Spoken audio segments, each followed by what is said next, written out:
ان سب کے بعد چوتھے نمبر پر ہماری تنظیم اسلامی یا تحریک خلافت ہے، جو ہجوم کے اعتبار سے ابھی کسی شمار قطار میں نہیں. ہمیں چاہے کوئی 5واں سوار کہہ لے، چاہے 7واں سوار کہہ لے، یا کوئی اور توہین آمیز الفاظ استعمال کرنا چاہے، ہمیں قبول ہے.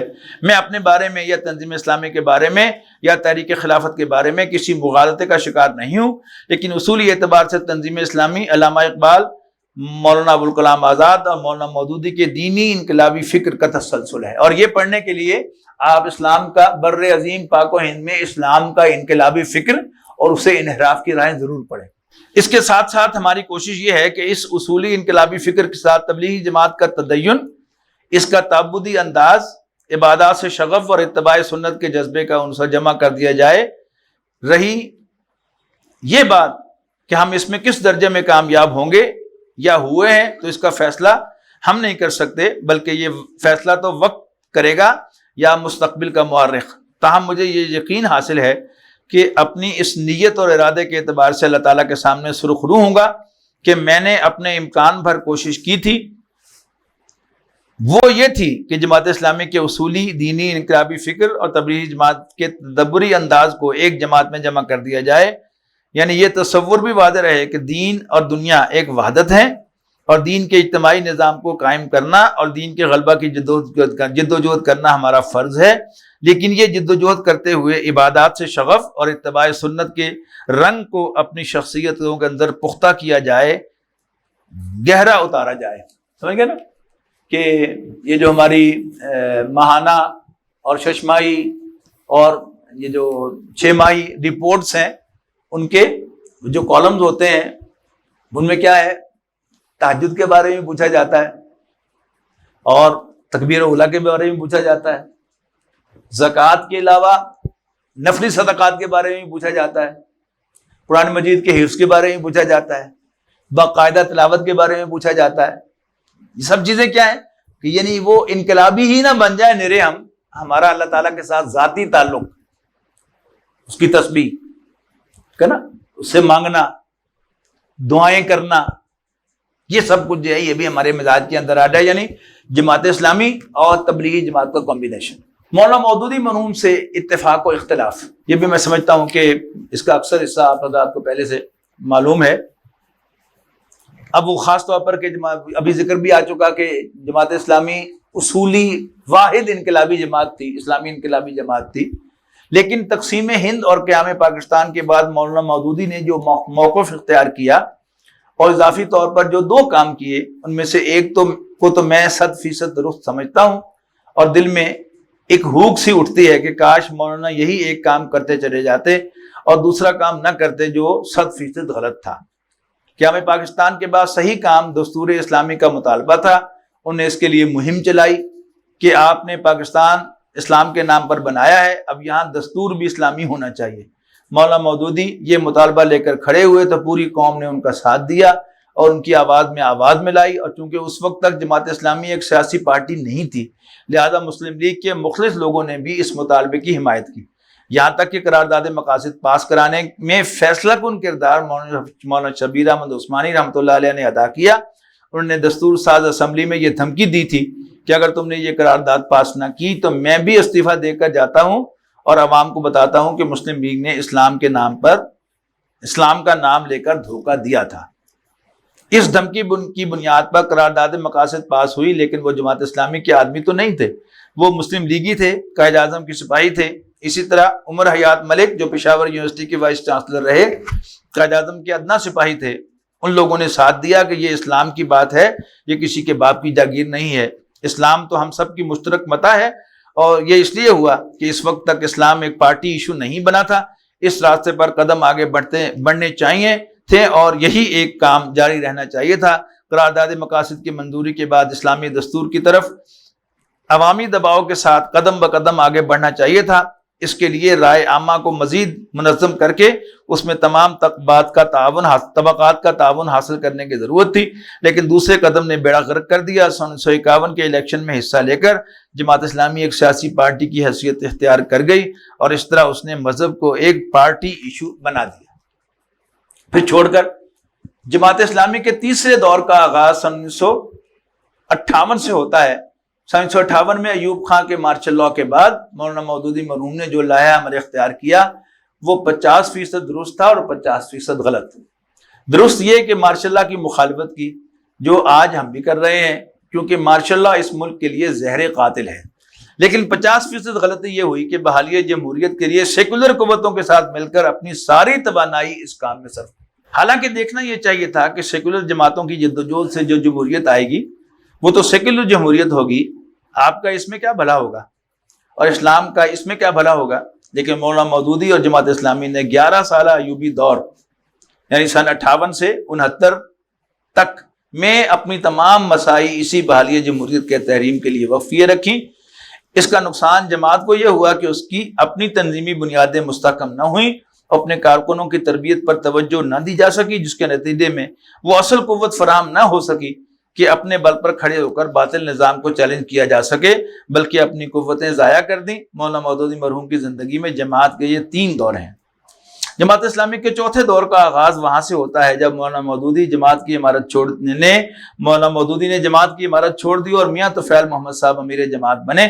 یہ چوتھا دور گومگو کا دور ہے. اس سے پہلے 11 سالہ دور میں جمہوریت کے لیے جہاد کیا گیا تھا اور مارشل لاء کی مخالفت کی گئی تھی، لیکن اس دور میں ضیاء الحق صاحب کے مارشل لاء سے تعاون کیا گیا. اس کے بارے میں زیادہ تفصیل میں نہیں جانا چاہتا. البتہ اس کے بعد جو دور آیا جس میں قاضی حسین احمد صاحب منظر عام پر آئے اور اس کے بارے میں کچھ اظہار خیال کرنا چاہتا ہوں. قاضی حسین احمد اور ان کی آراء، میں نے اس سے پہلے بھی کچھ کہا ہے، آج پھر کھل کر کہہ دینا چاہتا ہوں کہ قاضی صاحب جوان ہیں، باہمت ہیں، ان میں حرکت ہے، اس میں کچھ شک نہیں. اور جس طرح میں نے نواز شریف صاحب کے بارے میں کہا کہ اسی طرح قاضی صاحب کے بارے میں بھی کہہ رہا ہوں کہ وہ اپنی ذاتی حیثیت میں قائد بن کر ابھرے ہیں. He is a leader in his own right. وہ جماعت اسلامی میں امارت کے منصب پر اپنی ذاتی حیثیت سے فائز ہوئے ہیں. وہ مولانا مودودی کے اشارے سے یا کسی ادارے کے کہنے سے امیر نہیں بنے. شروع میں ان کے اندر جوش زیادہ، ہوش کم تھا.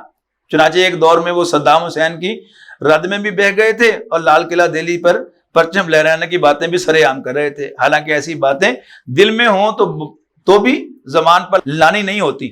کسی قائد کو ایسی بات زبان سے نکالنا زیب نہیں دیتا. دل میں ایسی امنگ ضرور ہونی چاہیے اور اس کے لیے کوشش بھی کرتے رہنا چاہیے. خود رسول اللہ صلی اللہ علیہ وسلم نے فرمایا استعینوا علی الحوائج بالکتمان. اپنے ارادوں کو مخفی رکھ کر اپنی ضرورتیں پوری کرو. یہ نہیں کہ آپ اپنے سارے کارڈ ٹیبل پر رکھ دیں، اس سے تو دنیا کو آپ کے خلاف زبان کھولنے کا موقع مل جائے گا. اس اعتبار سے ان میں ہوش کی کمی اور جوش کی زیادتی رہی ہے، لیکن اب ان میں کچھ سنجیدگی آئی ہے. مجھے قاضی حسین احمد صاحب کی 3 باتوں سے 100% اتفاق ہے. پہلی بات یہ ہے کہ ان کا عالمی حالات کے شعور و ادراک یعنی گلوبل پرسپشن صحیح ہے. وہ بالکل درست کہہ رہے ہیں کہ اس وقت امریکہ پوری دنیا کی سیاست و معیشت پر چھا گیا ہے. بلکہ میں تو اس سے بھی آگے بڑھ کر کہتا ہوں کہ دراصل امریکہ نہیں، یہودی ہیں جو دنیا پر چھا چکے ہیں. امریکہ تو خود ان کے ہاتھ ہی کا کٹپتلی ہے. بائبل کے عہد نامہ جدید کے آخر حصے میں حضرت مسیح علیہ السلام کے حواری یوحنا کے مکاشفات درج ہیں، ریویلیشنز آف جان. ان میں دنیا کے آخری دور کے حالات کے مکاشفات میں سے ایک یہ بھی ہے کہ ایک بہت بڑا درندہ ہوگا جس کے 7 منہ اور 10 بڑے بڑے سینگ ہوں گے اور اس درندے پر کے اوپر ایک عورت سوار ہوگی. اس مکاشفہ میں دجالی فتنے کا تصور پیش کیا گیا ہے.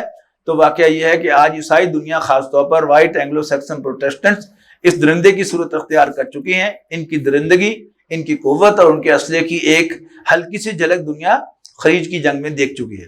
یہ لوگ ایک چھوٹے سے ملک کے خلاف کیسے کیسے دیو ہیکل جہاز لے کر آتے ہیں، حالانکہ ان کے مقابلے میں ان کی کیا حیثیت تھی. لیکن یہ سب کچھ اس لیے کیا گیا کہ وہ چاہتے تھے کہ اس کا ایک طور سے بھرکس نکال دیا جائے کہ ہمارا ایک آدمی بھی نہ مرے.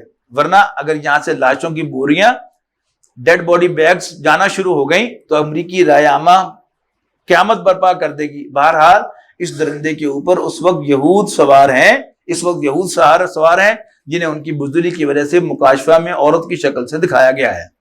خود قرآن کہتا ہے کہ ان میں جرت اور ہمت نہیں ہے، یہ تو دوسروں کے کھونٹے کے اوپر ناچ رہے ہیں. ورنہ اگر امریکہ کہیں ایک دن کے لیے بھی ان کی حمایت سے ہاتھ کھینچ لے تو آج کا گیا گزرا عرب بھی اسرائیل کے تکہ بوٹی کر کے رکھ دے. اور 1973 میں مصریوں نے یہ کر کے بھی دکھا دیا.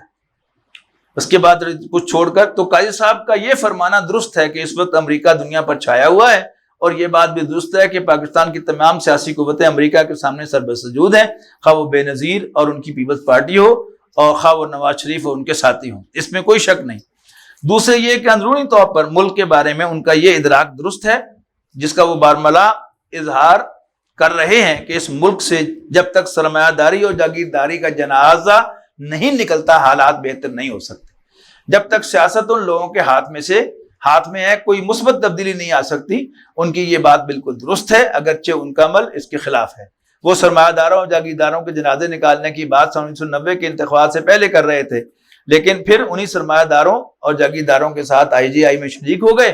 بہرحال ریپیٹیشن کی حد تک ان کی یہ بات درست ہے، اور اس سے کون اختلاف کی جرت کرے گا؟ اس بارے میں علامہ اقبال نے کہا تھا، کب ڈوبے گا سرمایہ پرستی کا سفینہ، دنیا ہے تیری منتظر اے روز مکافات۔ میرے خیال میں جو اصل مضمون جو ہے وہ آ گیا ہے،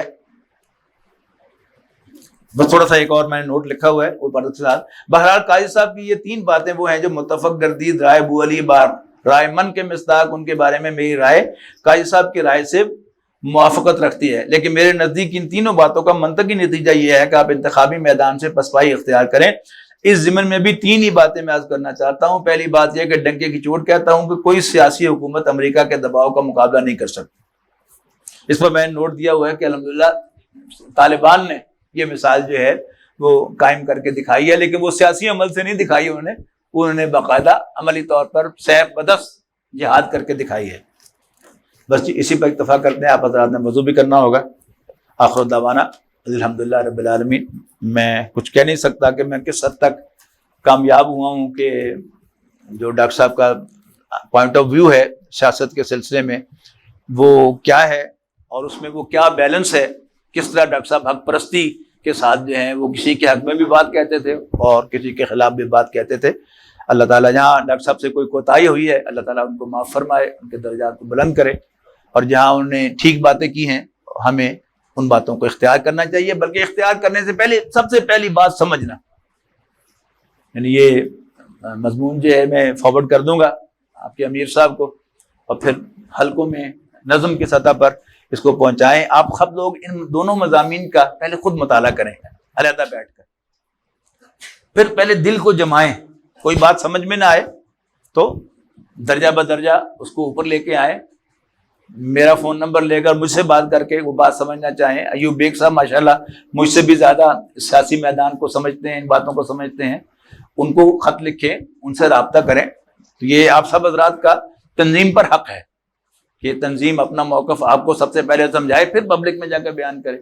آپ کو کوئی بات سمجھ نہ آئے تو اپنے مقامی نظم سے رابطہ کریں، میں حاضر ہوں اس کے لیے، آج آیا ہوں، پھر بھی نظم کے تحت آپ مجھے بلائیں گے تو انشاءاللہ میں حاضر ہوں گا، ٹھیک ہے نا۔ آپ بیگ صاحب کو خط لکھ دیں، میرے ساتھ رابطہ کر لیں فون پر، یہ سب آپشنز آپ کے پاس موجود ہیں۔ لیکن جس کام کا بیڑا ہم نے اٹھایا ہے اس کو بڑی کلیئرٹی کے ساتھ ہمیں کرنا چاہیے۔ یکسوئی تبھی آئے گی کہ ہمارا ذہن واضح ہوگا، اگر ہم کنفیوز ہوں گے تو پھر ہم آگے قدم نہیں اٹھا سکتے۔ ایک سوال ہو سکتا ہے جی جی، اگر اس کو آپ کنیکٹ کر دیں موجودہ حالات کے ساتھ، یعنی اس وقت کا جو منظر نامہ ہے اس کے ساتھ، اس میں ایک تو وہی بات ہے کہ جو یعنی سوشلزم اور کمیونزم کے حوالے سے جماعت اسلامی نے اس کو کفر سے بھی زیادہ بڑا جرم قرار دے کر جس نے بھی اس کا نام لیا ان سب کو رد کر دیا۔ یعنی بانی محترم کی تقاریر میں علامہ اقبال کے بعد سب سے زیادہ فیض احمد فیض کو کوٹ کیا جاتا ہے۔ وہ کیا نظم ہے جو یہ فصل امیدوں کی، ایک فصل امیدوں کی ہمدم اب کے بھی عقارت جائے گی، وہ کتنے اشعار ہیں فیض کے ہیں۔ واپس نہیں پھیرا کبھی فرمان جنوں کا، واپس نہیں لوٹی کبھی آواز جرس کی،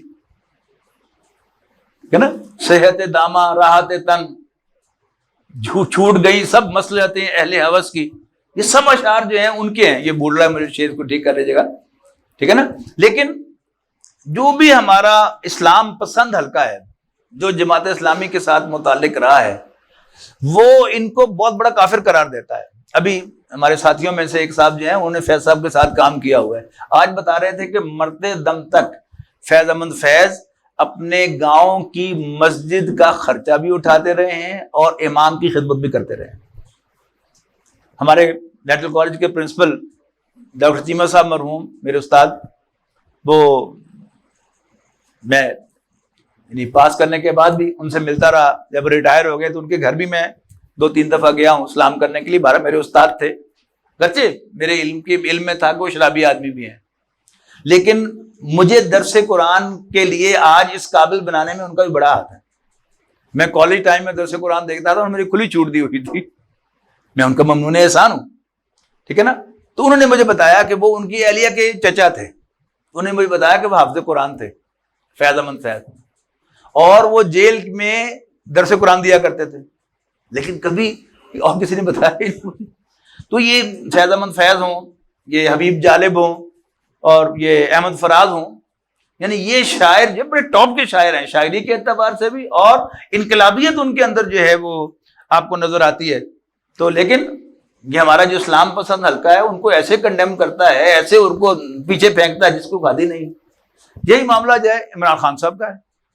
یعنی عمران خان صاحب نے بات کی ہے عدل و انصاف کی، اس میں کیا غلطی؟ عمران خان نے بات کی ہے کہ جی میں نے تو یہ سیکھا ہے کہ انسان جو ہے ناکامیوں سے سیکھتا ہے، اور انسان کی کامیابی کا راز ناٹ ٹو گیو اپ میں ہے. تو میں نے اچھی لگی، وہ 1.5 منٹ کا ایک کلپ تھا انگریزی میں، تو میں نے تنظیم کے کچھ ساتھیوں کو شیئر کیا.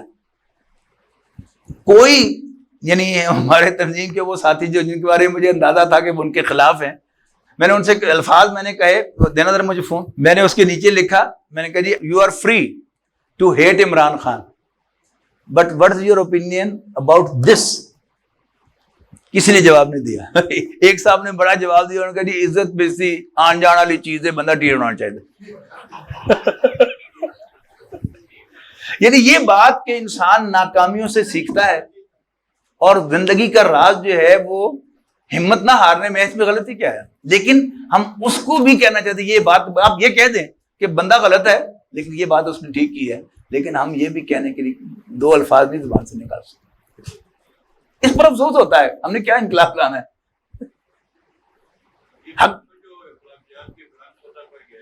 جی آپ کہیں کہ وہ غلط کیا اس نے، بالکل کہیں، کون روکتا ہے آپ کو؟